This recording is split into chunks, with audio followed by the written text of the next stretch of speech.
Yo, what's up guys? It's Noah here, and in today's video, I'm going to be talking through some player props I like over on Prizepicks for today's NBA slate on Friday, November the 28th.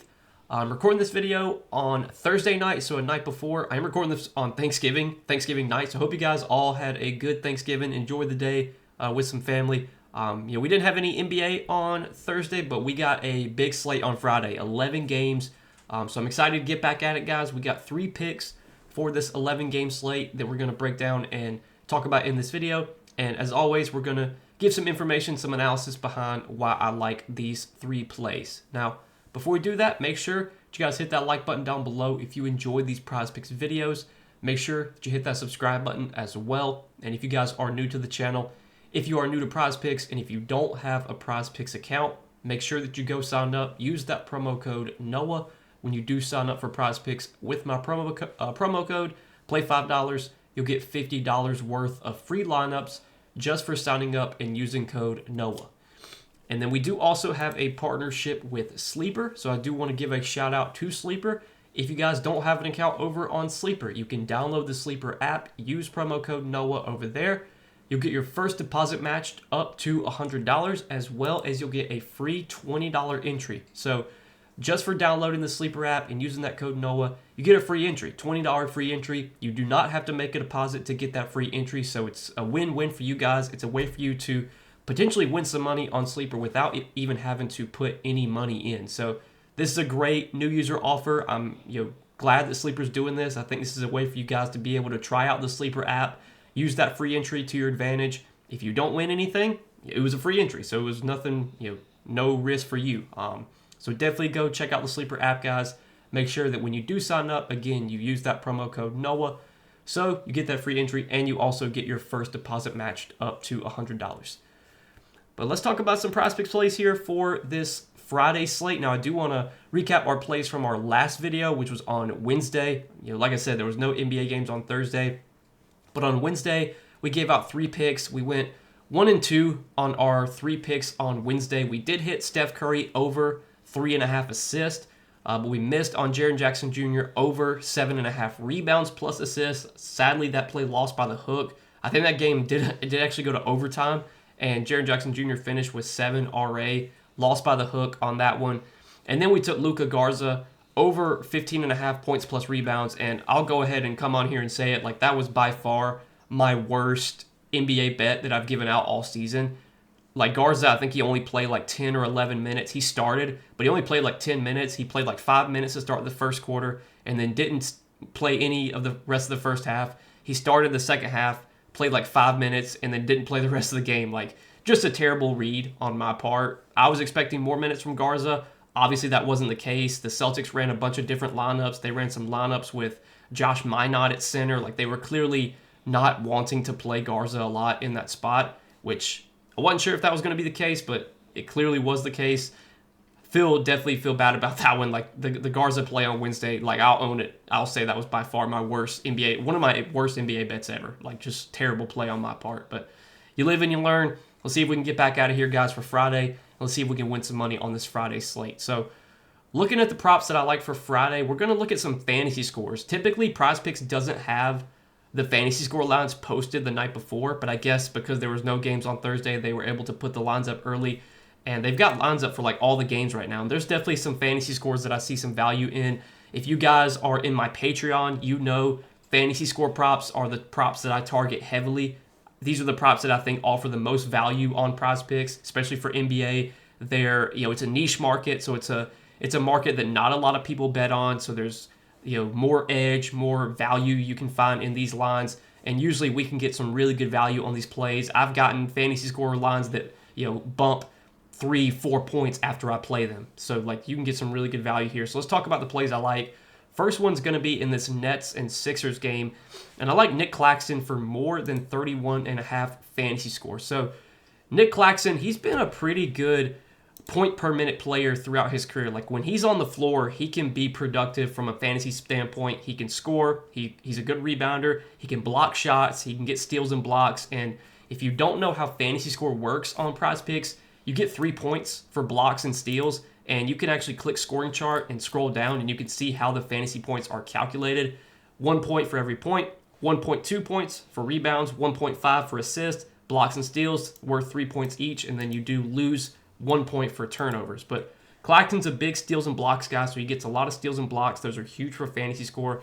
Throughout his career, he's been a player that has averaged well over 1 fantasy point per minute when he's on the floor. So typically when he plays like 30 to 32 minutes, you can bet on him getting over 30, 31 fantasy points. His minutes have been pretty good this season, especially in the games that have been competitive.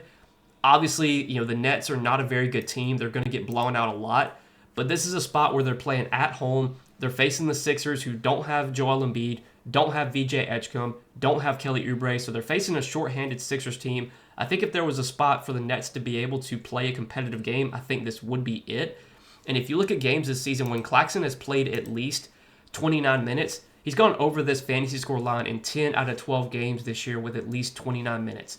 And for what it's worth, he did already face the Sixers once this season and did really well against them, played 34 minutes, had 44.9 fantasy score, 19 points, 7 rebounds, 5 assists, 1 steal, 3 blocks in that game. Not having Joel Embiid obviously makes this a really good matchup for Claxton. The Sixers, they are top 10 in fantasy points allowed to centers this year. They're also top 10 in points allowed in the paint. So this is a Sixers team that you can definitely beat, at the rim, around the basket, which is where Claxton's going to do a lot of his production. So I think the matchup's really good. The minutes should be there in what is projected to be a competitive game. And also, we've got no Michael Porter Jr. for the Nets today. Michael Porter Jr. has already been ruled out for this game. Without Michael Porter Jr., the offense should run through Claxton even more. We have seen Michael Porter Jr. miss 1 game this season. Claxton did really well in that game, and that was actually a tough matchup against Minnesota.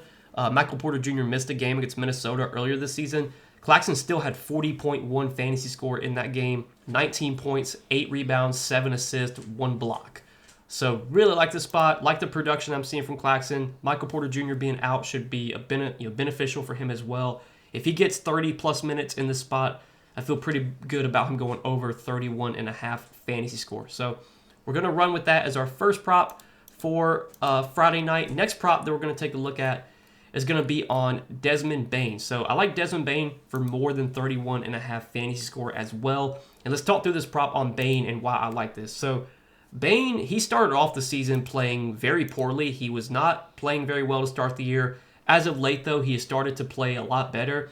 And, the Magic, they're still without Paolo Banchero. Paolo's been ruled out for this game. And the last, 7 games they've played without Paolo, we have seen Bane go over this fantasy score line in 4 out of those 7 games. 2 of the games where he went under, he played just 29 minutes. He had 30.4 fantasy score in 29 minutes against Philadelphia. That was a blowout.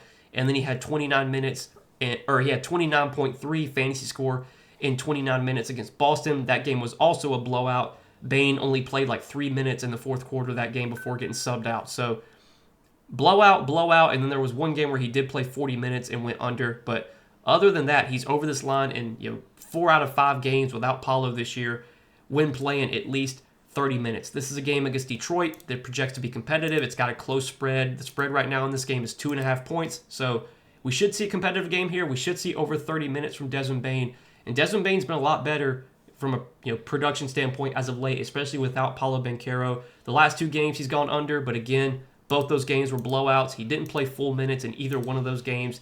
Tonight's game should be more competitive. We should see more minutes from Bane. And again, when Bane plays full minutes without Paolo, feel pretty good about him going over 31.5 fantasy score. This is a player that throughout his career, he's averaged over a fantasy point per minute. Now, so far this season, he hasn't averaged over a fantasy point per minute, but his production started to be better as of late. Without Paolo, you expect his production to be better. So do like that as our second prop for Friday night. Last prop that we're going to take a look at, one more fantasy score line that I'm liking. We're going to take Ryan Kalkbrenner for more than 21.5 fantasy score.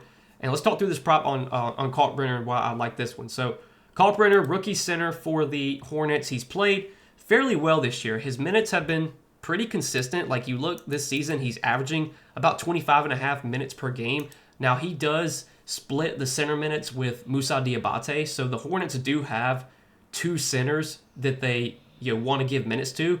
We've seen them a little bit as of late play Kalkbrenner and Diabate together a little bit. Like they've been getting some overlap, which if that continues, I think that's going to be good for Kalkbrenner's minutes if he can play minutes alongside Diabate. Typically, I think we should expect the center minutes to be split somewhat evenly between Kalkbrenner and Diabate. Maybe Kalkbrenner plays like 26, Diabate plays like 22. But on average, we should see Kalkbrenner play like 24 to 28 minutes. And this is a player that has been productive so far from a point per minute standpoint. He's averaging close to a fantasy point per minute. In college, he was a fairly productive player from like a fantasy standpoint. He's a really good shot blocker. He blocked a lot of shots in college. And again, we talked about how steals and blocks are really crucial for fantasy score because you get 3 points for those. And this season, I mean, Kalkbrenner's he's averaging almost 2 blocks per game. He's averaging close to a steal per game. He's a guy that can get you, 3-4 stocks like any game. And for fantasy score, obviously that's super important.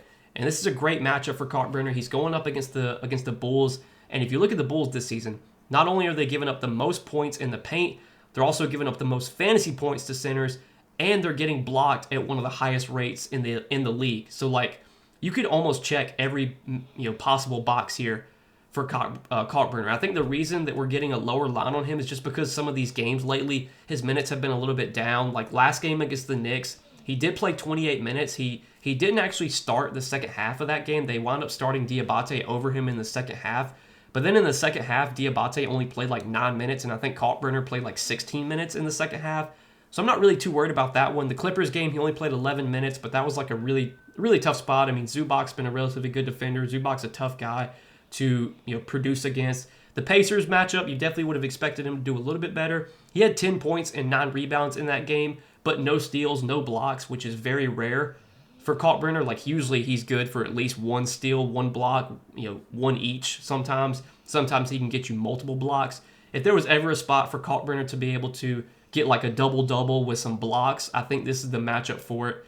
And again, I think if we get 24 to 25 minutes from Kalkbrenner, especially in this matchup, he can definitely go over this fantasy score line. If you look this season in games where he's played at least 26 minutes, he's over this line in 10 out of 11 games this year with at least 26 minutes. Give me even 24 minutes from Kalkbrenner in this matchup, and I think we can get 21.5 fantasy score. So, like that is our third and final prop for Friday, guys. Ryan Kalkbrenner, more than 21.5 fantasy score. And this is what I'm liking as our 3 props here for this Friday NBA slate, going with all fantasy scores. Again, I think this is where you can get some really good value on Prizepicks. If you like to bet fantasy scores, come to our Patreon, because that's really all that I take is fantasy score props. We get a ton of value on the fantasy score props that we take every day. There's some of the lines that I think are the softest on Prizepicks. I'm going to continue to look heavily into those every single day. I do dabble into some of other props as well, but I really go heavy on fantasy scores because, again, like I've said, I think that's where there's a huge edge in Prizepicks. So that's what I'm liking, guys. 3 props here for Friday. Let's go 3-0. Let's try and hit all 3 of these plays, make some money on this slate. Again, guys, appreciate you watching. Make sure that you hit that like button down below if you guys enjoyed this video. Hit that subscribe button as well. Make sure to go sign up for Prizepicks too. If you're not on Prizepicks yet, use that code NOAH. When you sign up, play $5, you'll get $50 worth of free lineups for using that code NOAH. But again, good luck, guys. Let's win some money tonight. I'll see you in the next video. Peace.